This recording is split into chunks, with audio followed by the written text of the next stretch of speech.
Continuamos con su espacio Dímelo Gente a través de Dímelo TV. Seguimos en esta interesante conversación, proyección, análisis, debate de cara a las elecciones del domingo con los politólogos Daniel Pou y Rafael Andújar.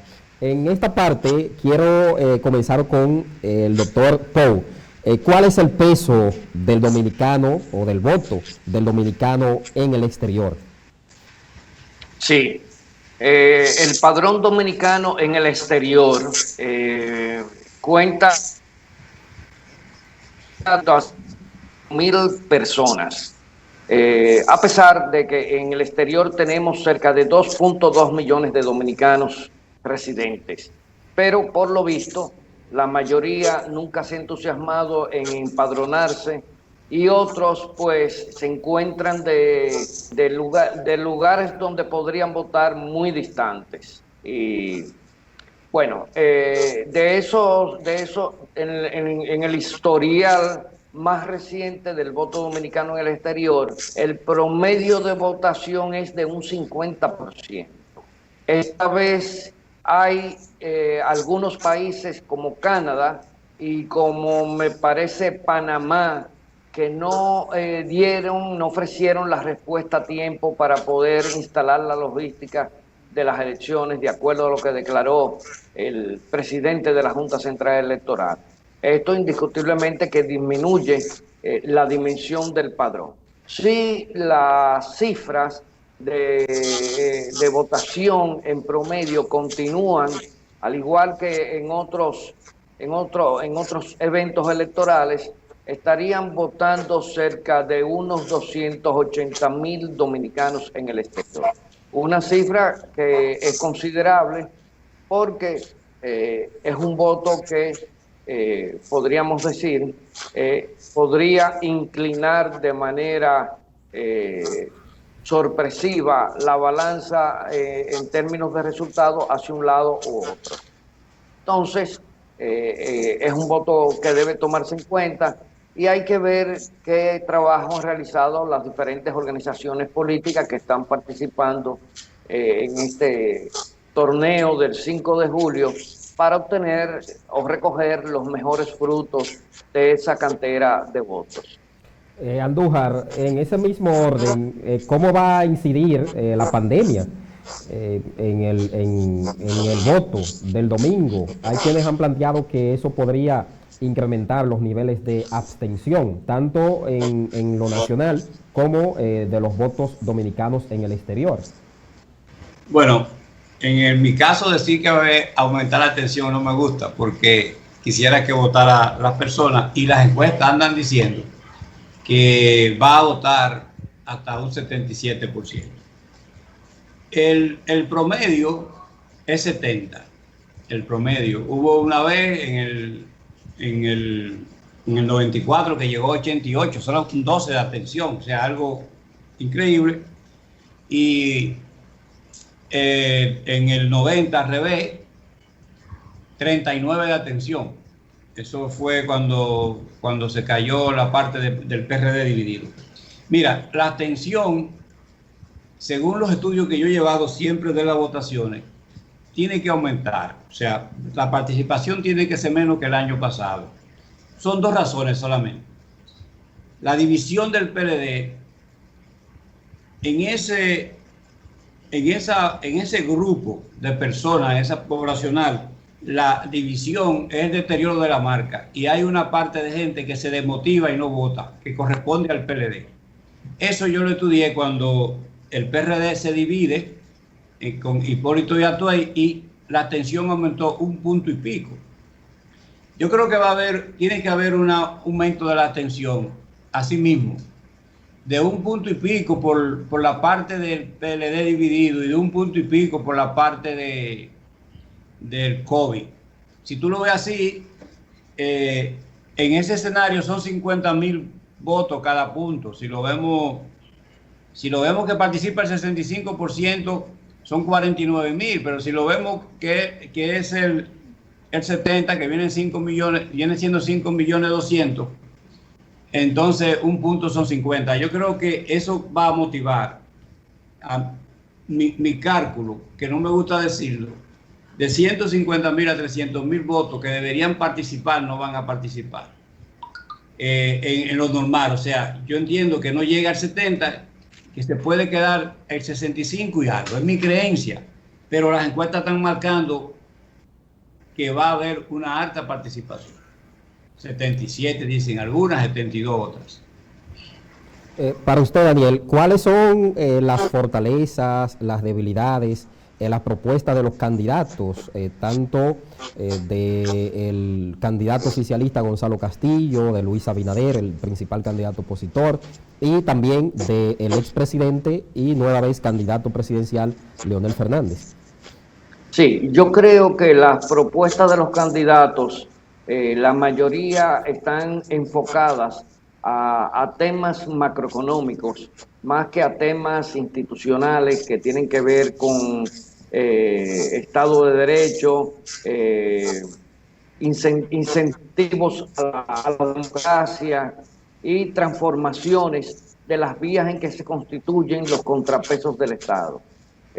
Lamentablemente las propuestas yo me las encuentro con poca sostenibilidad, con poco argumento. Muchas de ellas son meras evocaciones y ninguna apunta a realizar las transformaciones que urgen en República Dominicana a nivel del Estado, de la relación del Estado y la sociedad, de las prácticas democráticas desde el Estado, las políticas de inclusión.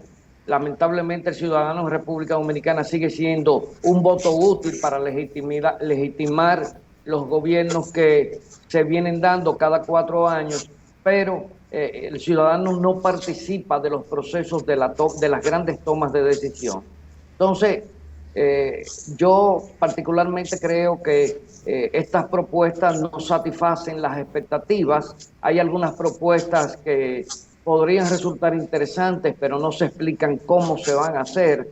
Hay otros temas que serían, en términos de propuestas, sustanciales, pero obligarían a que aquel gobierno que las realice desplace los ejes del entramado de poder en República Dominicana, porque hay que afectar a los nichos de poder tradicional. En términos generales le puedo decir que las propuestas muchas se parecen unas con otras. Me parecen que no son, o sea, carecen de creatividad, no son propuestas. Hay mucho copy-page, como se dice. Sí, mucho copy-page. Sí. Algunas no pasan de ser recursos motivacionales y recursos retóricos de campaña, pero creo que el país no puede crearse muchas expectativas de del gobierno que pueda surgir de este proceso electoral. Sobre todo, que no se evidencian señales de compromiso para realizar las transformaciones que requiere República Dominicana en términos de Estado de Derecho, de transparencia, de construir contrapesos eficaces y de conferirle al ciudadano el papel protagónico que debe de contemplarse en un proceso de desarrollo de la democracia directa. Sí, Andújar, al respecto a esto también queremos escuchar su parecer. Yo lo dejo con la de mi antecesor, y también entiendo que la gente no ha estado atrás de las propuestas para votar. Los candidatos la han soltado, vamos a decir así, como han querido, otros no han tenido opiniones. O sea que yo no creo que tampoco vaya a tener eso de incidencia para ganar las elecciones. Lo único es motivaciones, como dice Bo, en algunas propuestas diciendo que van a hacer tal cosa para motivar a la gente, pero no creo que haya habido tal debate. El COVID también se la llevó a todas. O sea que es un proceso de poco debate político en términos de propuestas. Y de la gente tampoco ha demostrado que la anda buscando. Sí, los comunicadores, los analistas políticos, los periodistas, pero después la gente no ha estado en eso. Eso ha sido una realidad. Ha sido muy vacía.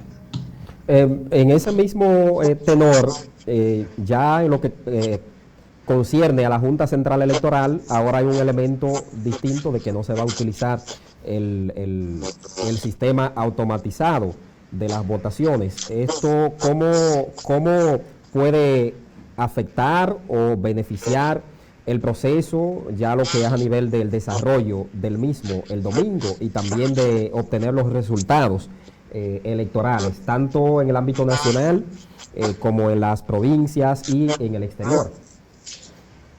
Bueno, el dominicano sabe votar en ese sistema de papeleta y también los partidos saben hacer su truco en él.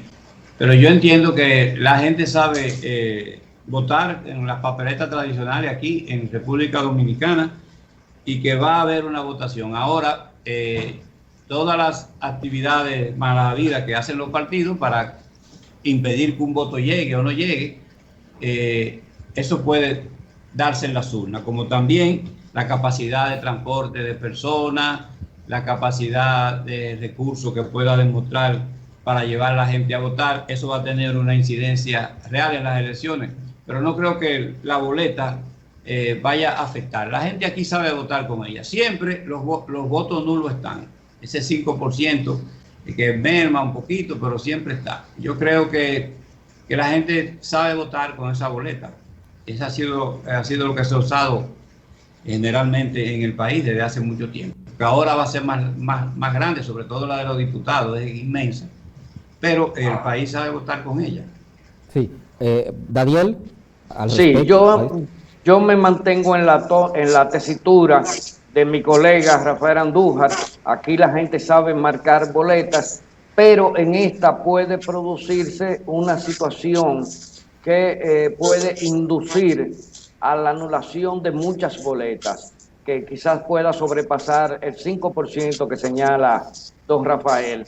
Y es el hecho de que existe el voto preferencial a nivel de la boleta de los diputados y hay personas que pueden no haber entendido que el diputado que tienen que marcar será en una sola boleta. Si marcan otro diputado en otra boleta, el voto será nulo de pleno derecho. Los senadores no, porque los senadores van individuales, es un solo senador, pero el voto preferencial puede inducir a muchas personas a cometer errores y se puede incrementar el volumen de los votos nulos. Pero después el proceso es muy sencillo, no creo que revista ningún tipo de complejidad. La Iglesia Católica y otros sectores han hecho numerosos llamados, principalmente a la prudencia, a la paz, a la cautela, y en el caso de los evangélicos han ido mucho más allá. Han exhortado a que voten por candidatos que promuevan los valores, que promuevan la familia, y no por candidatos liberales. ¿Cómo puede incidir esto en el proceso del domingo? Bueno, mira, en mi caso, la propuesta, aunque la historia de la iglesia en la política dominicana siempre ha tenido incidencia, se dice que cuando Trujillo se viene de la iglesia, el asunto del cardenal en el 86, bueno, pero yo te diría que las negociaciones para tú conseguir el voto de las iglesias hay que hacerlas individuales con ellas. Y yo he vivido en pueblos grandes y en pequeños. Y en ciertos pueblos pequeños, cuando tú negocias con una iglesia, si tú tienes partido allá, tú la mandas a votar por ese voto. Pero después, en el voto general, que un planteamiento de la iglesia afecte a un candidato X, yo no creo que es tan fácil. ¿Por qué? Bueno, porque es que ellos también son parte de la política y están en esos partidos. Y todos los partidos tienen su frente de culto y todos los partidos buscan cómo acercarse a ellos y le hacen forma de ellos. Yo entiendo que al final sí ellos, los pastores y los curas, sobre todo los pastores son más políticos, muchos, ellos usan a los políticos para algunas situaciones. Pero yo no creo que va a incidir, porque al final eso se le ha dado mucha distinción, sobre todo en la capital, por la senaduría. yo creo que si Faride va a ganar como marca, no la van a tumbar con ese tema, en ese caso, Viricito y Paz. Yo no creo que eso vaya a incidir de esa manera, porque yo voy a iglesia y veo que al final la gente vota individualmente por su sentimiento que tiene a través de un partido o de la casa. El cura no puede controlar a las personas así. Yo creo que muchos temas de hablar de campaña y al final eso no va a tener una situación para cambiar el voto tampoco. Sí, Daniel, la incidencia de estos pronunciamientos en el proceso electoral.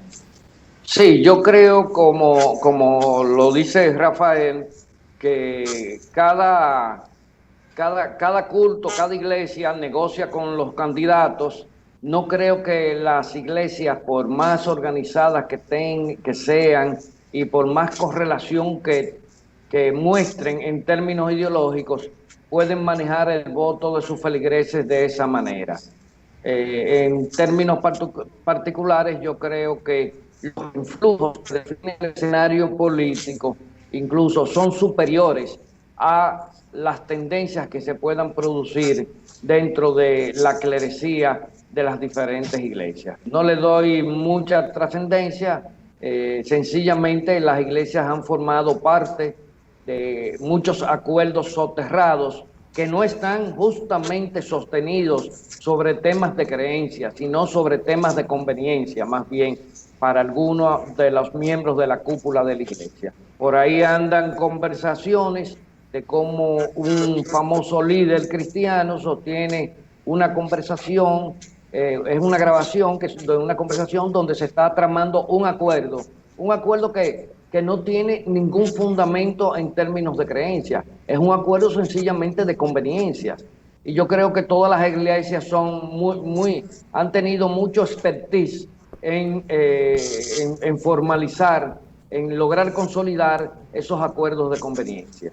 Vamos a un proceso, por primera vez, un proceso general, con una ley de partidos que duró muchísimo tiempo en el Congreso de la República, durmiendo un sueño eterno. ¿Ha servido esta legislación, esta normativa, para regular este proceso electoral?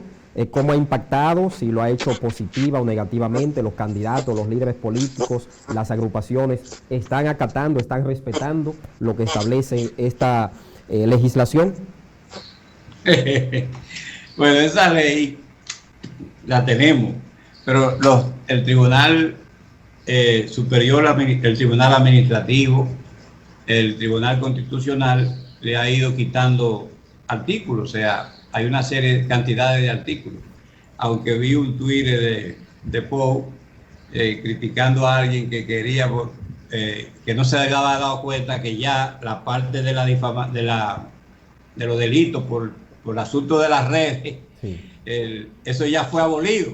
Y hay alguien que en un problema que le han hecho una campaña por las redes, estaba diciendo que iba a ser una ley, pero la ley se hizo y ya el tribunal la declaró inconstitucional, esa parte ahí de los delitos informáticos, el asunto ese. Bueno, yo entiendo que la ley creó un cuerpo y que el cuerpo es mejor que lo que se tenía. Sin embargo, el cuerpo lo hicieron muy especialmente para servir vamos a decir, a Danilo y su gente, porque fue armado como un pantalón para él. Y hubo que romper una serie de artículos que al final eran verdaderamente inconstitucionales y no dejaban que avanzara el proceso. Y que ha avanzado el proceso, independientemente que no tenemos la mejor ley, pero se dio y se tiene un cuerpo electoral que no se tenía anteriormente. O sea que es positivo que se hizo y es positivo que lo que era malvado se quitó en el proceso. O sea, yo creo que ha sido así, esa ha sido la realidad que tenemos ahí.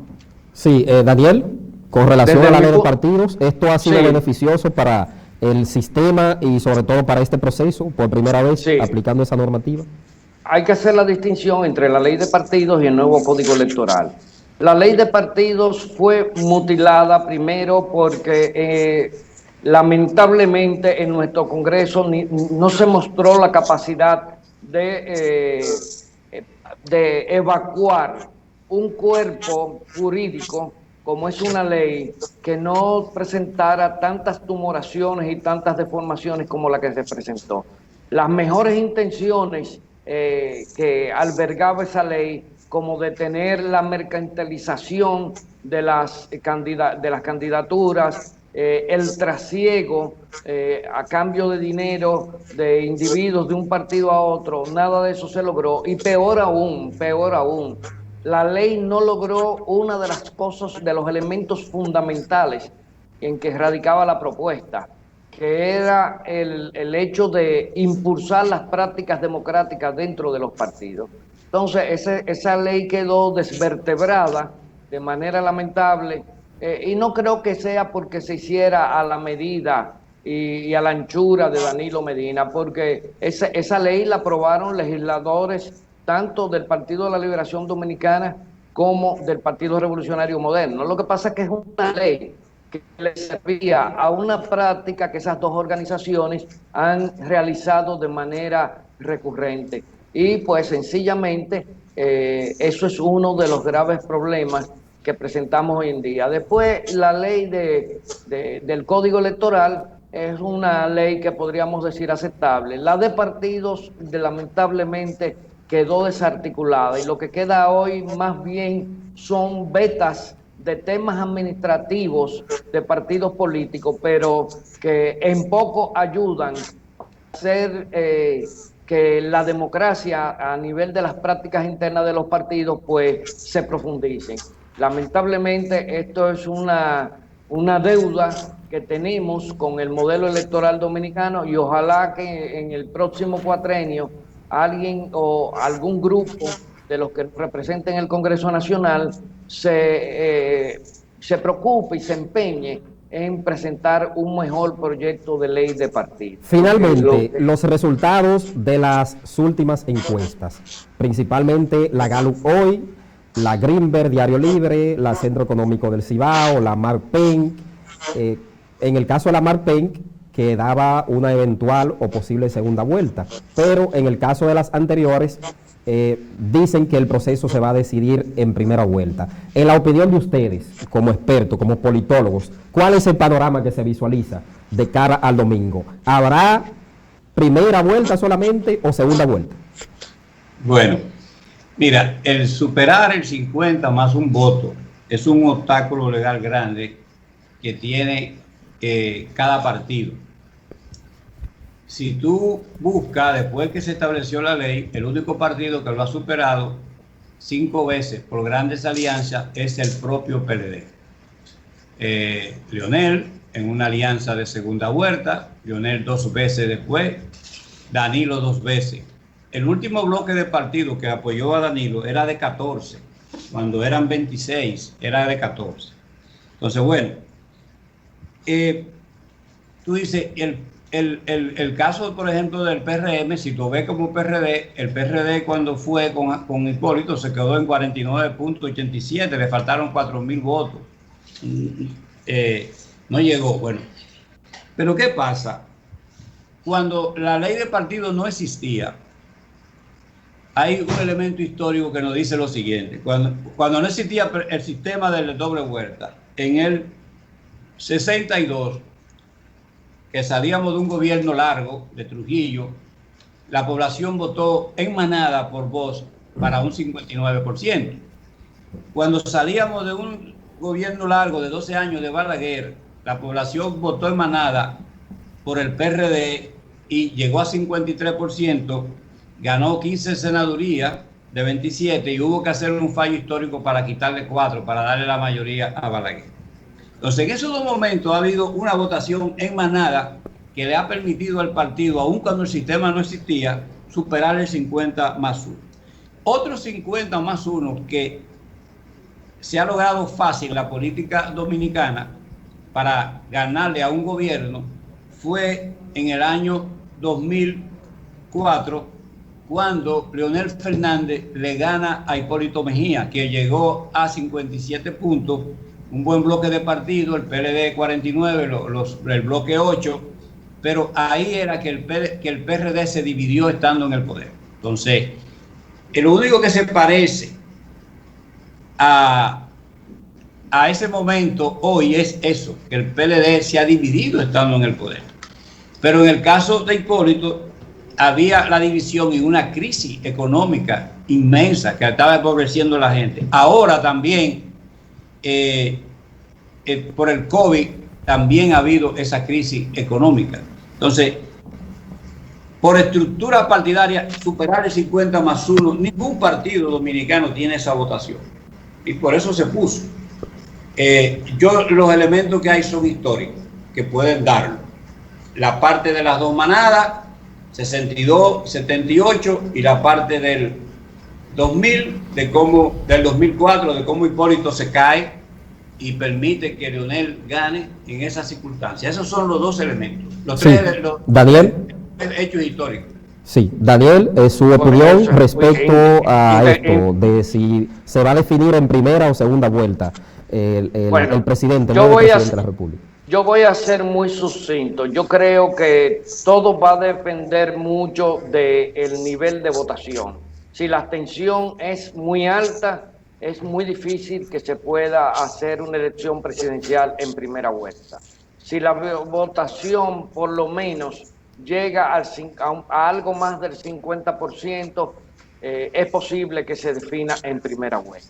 Y esto porque hay que tener en cuenta la pandemia del COVID-19. Yo particularmente creo que el nivel de abstención que se va a producir fundamentalmente va a ser en el Distrito Nacional, donde vive la mayor parte de la clase media y media alta. El 12%, en algunas, sí. El 12% de las elecciones, que es mucho. El 12% de las elecciones, que es mucho, el 12%. Sí, correcto. Entonces, eso sí podría indiscutiblemente catapultar el proceso a una segunda vuelta. Hay un detalle que quiero tocar sucintamente de las encuestas que se hicieron. Escudriñando, Rafael, sobre la ficha técnica de la encuesta Greenberg, me encontré un detalle que me llamó muchísimo la atención.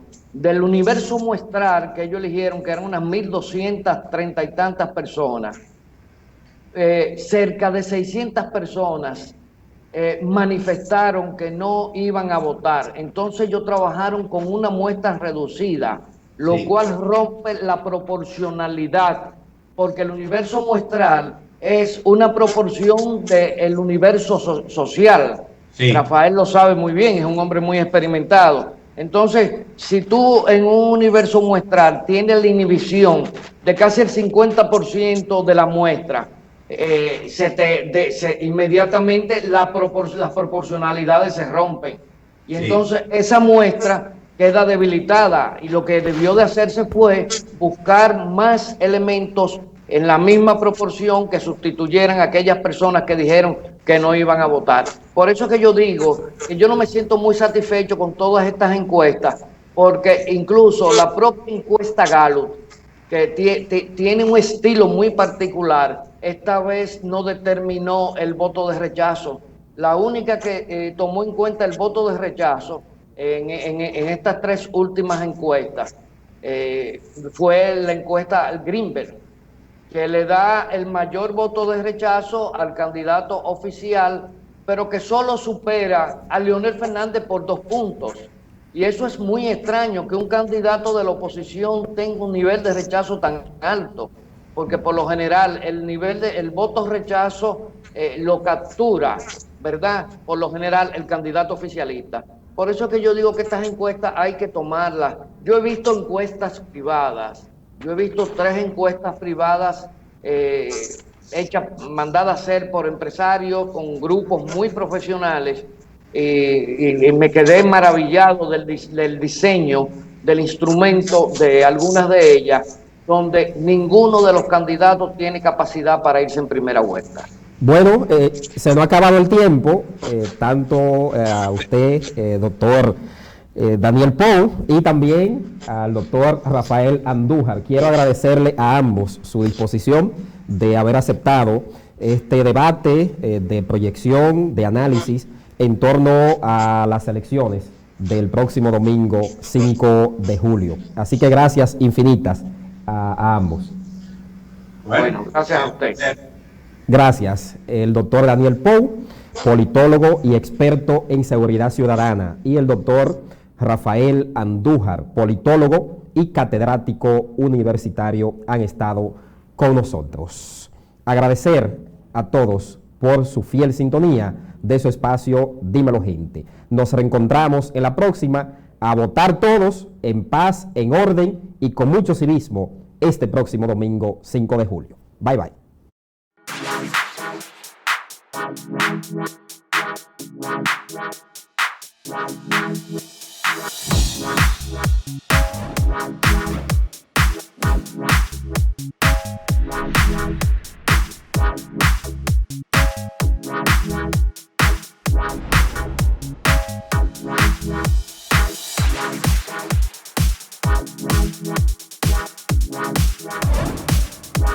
Wow.